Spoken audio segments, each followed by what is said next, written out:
Հայկական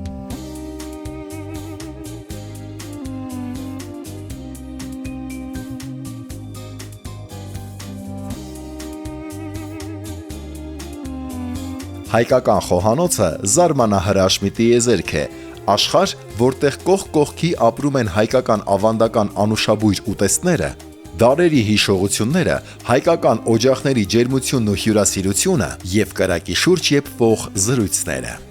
Այդ պատմությունների մեջ առանձնանում է մի ուտեստ, որը որքան պարզ է տեսքով, նույնքան խորն է իմաստով և արմատներով։ Խոսքը ավանդական քյութայի մասին է։ Ինչ եք կարծում, ինչ է նշանակում քյութա։ Որտեղից է եկել այս ուտեստի անվանումը, գրեք մեկնաբանություններում, եթե գիտեք ճիշտ պատասխանը։ Ինչ կապ ունի քյութան կոլոլակով, համով, ապուրի հետ։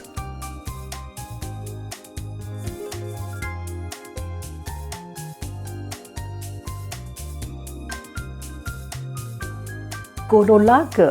ըստ որոշ պատմաբանների դա եղել է Կիլիկյան թագավորության ամենեն հարկի ճաշատեսակը և միշտ հարկի հյուրերին պատվել են գոլոլակով, մսային գոլոլակով իհարկե, մսային միջուկով գոլոլակ, որի բադյանը պատրաստվում է մանր աղացած գորգոտով և ծեծած մսով, իսկ միջուկը աղացած միսը գտոր մսի հետ։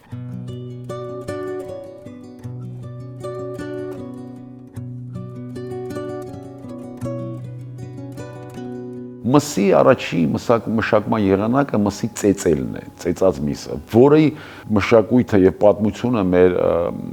իրականության մեջ գնում է հազարամյակներ, այսինքն այդ կոլոլակը ավանդաբար այն քարը, այն ծեծելու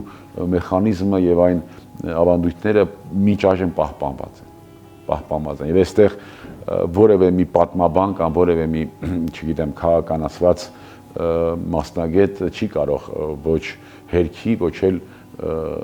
առանձնապես այսպես ապացուցի։ Դա ժողովրդական այդ գործառույթը մինչև հիմա պահպանված է։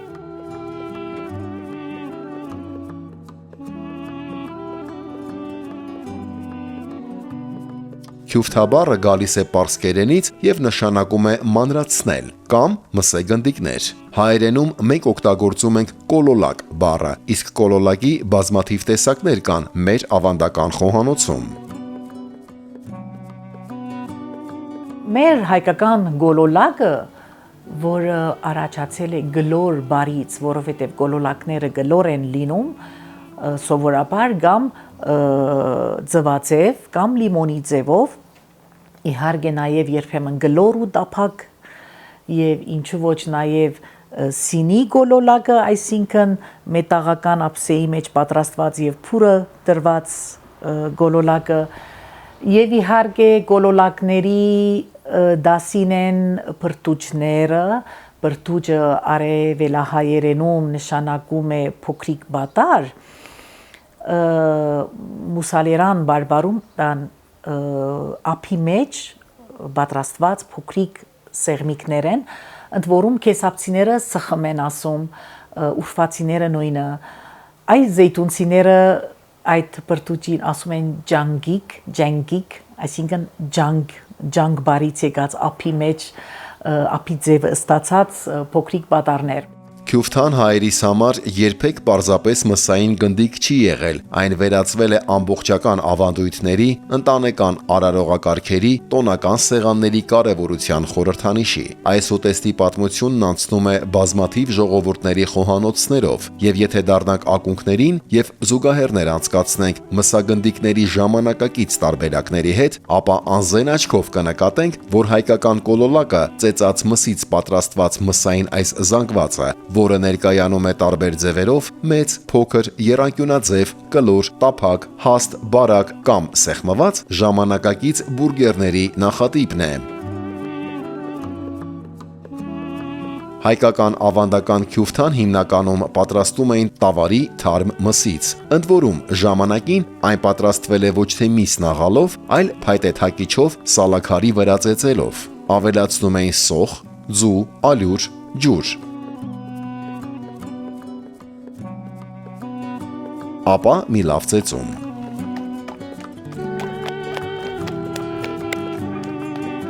Համեմում էին աղով եւ համեմունքներով, որոնց բաղադրությունը գյուղից գյուղ, տնից տուն տարբեր էին։ Ձեռքով հարում էին միջև համաձույլ զանգված դառնալը։ Պատրաստում խոշոր գնդիկներ, գցում ջրի մեջ։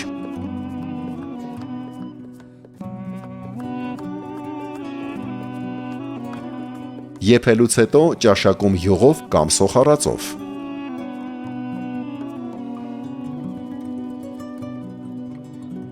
Նախընտրելի գարնիր իցուտեստ, կարող է լինել հաճարով փլավը։ Գոլոլակները բազմազան են, որովհետև սիրելի ճաշատեսակ է եւ որովհետև յուրահատուկ ձևով է ստեղծագործվում օգտագործելով մատները, մի ափը հանդիսանում է հենարան եւ մյուս ձերքի մատներով պարզապես խմորը փորում են, լցոնում են, փագում են, կամ խաշում են, կամ տապակում են, կամ խորովում են, հա, տենց տապակ գոլոլակները։ Առանձնապես հայտնի են գավառի, վարդենիսի եւ էջմիածնի քյութաները։ Գավառի քյութան առանձնանում է իր չափերով եւ նուրբ կառուցվածքով։ Վարդենիսինը մսի յուրահատուկ խառնուրդով, իսկ էջմիածնինը ուժեղ համային բնույթով։ Օրինակ մուսալերցիներն ունեին քյութայի յուրահատուկ տարբերակ։ Պատրաստվում էր նույն բաղադրատարերով, նույն քյութայի խմորներ, բլղուր, միսր խառնած տարբեր համեմունքներ, իսկ միջուկի համար օգտագործում էին նույն ճրագուն։ Տափակացնում էին, 2 կլոր սկավառակ էին պատրաստում այդ խմորից, այդ ճրագուն նույնպես տարածում էին մեջը, եզրերից կպցնում եւ հունվարի 1-ի առավոտյան դա եփվում էր առանց յուղի շժանգոտվող պողպատե թավաների մեջ։ 2 կողմից լավ տապակվում էր եւ տղամարդիկ առաջինը պետք է դա ուտեին հունվարի 1-ի առավոտյան, պատկերացնում եք։ Տատս ասում էր սա կարող են ուտել եւ գնալ կռվի։ Այսինքն համեմատում էր զինվորի կերակուրի հետ, որովհետեւ ողջ օրը տղամարդիկ կարող էին էլ չուտել ոչինչ։ Մսային գնդիկների գաղափարը տարածված է հին դարերից։ Դրանք հանդիպել են դեռ հռոմեական խոհանոցում, ապա վաղ միջնադարյան արաբական աղբյուրներում։ Կոլոլակի հայկական տարբերակը մնացել է ամուր, ինքնատիպ եւ խիստ հայկական։ Որտեղ որ տարածվում էր հայկական համայնքը, այնտեղ հայտնվում էր կավե կաթսայում եփվող հայկական քյութան։ Միջագետքից մինչև Կիլիկիա, արևմտյան Հայաստանից մինչև Թիֆլիս հայկական օջախները պահում էին միսը ծեծելու ավանդույթը եւ փոխանցում սերնդեսերունդ։ Սա էլ հայկական քյութայի առանձնահատկությունն էր, միսը ոչ թե աղալ, այլ ծեծել։ Հին ժամանակ ղավուրմայով պատրաստել են միջուկը եւ որոշ շրջաններ ղավուրման պատրաստում են մեծ կտորներով, միսը պիտի օգտագործվեր եւ տապակվեր ինքնիր յուղով ու մանր էին կտրատում եւ այնքան լավ պիտի եփվեր, որ ամբողջ ձմերը դա դիմանար։ Հայերիս մեջ տարածված է նաև կոլոլակով ապուրը, ջրիկ ճաշը։ Մսային խճողակին ավելացվում էր բրինձ, համեմունքներ, թարմ կանաչի։ Պատրաստվում էին փոքրիկ կոլոլակները։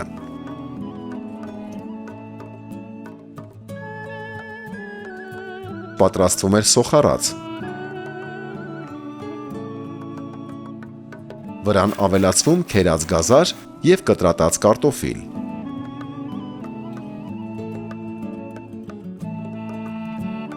Ապա ջուր, թողնում կրակին, որ եփվի։ Վերջում ավելացնում են կոլոլակները։ Ճաշակում տաք վիճակում։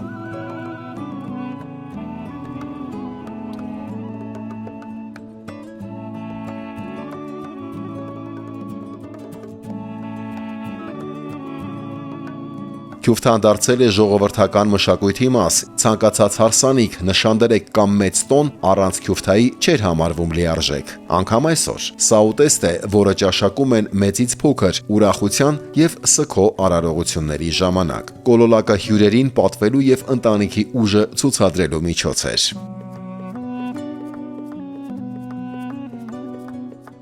Քյութան կամ հայերենով ասած կոլոլակը մեր ավանդական խոհանոցի անփոխարինելի մաս է։ Ազգայինը ոչ թե բառով է որոշվում, այլ մշակույթով, ձևով, ավանդույթով եւ իհարկե ժողովրդի սրտով։ Եվ այս բոլոր չափանիշներից ելնելով կարելի է ասել, որ քյութան բուն հայկական է։ Իմացեք եւ կիսվեք այս նյութով, թող աշխարհն էլ իմանա։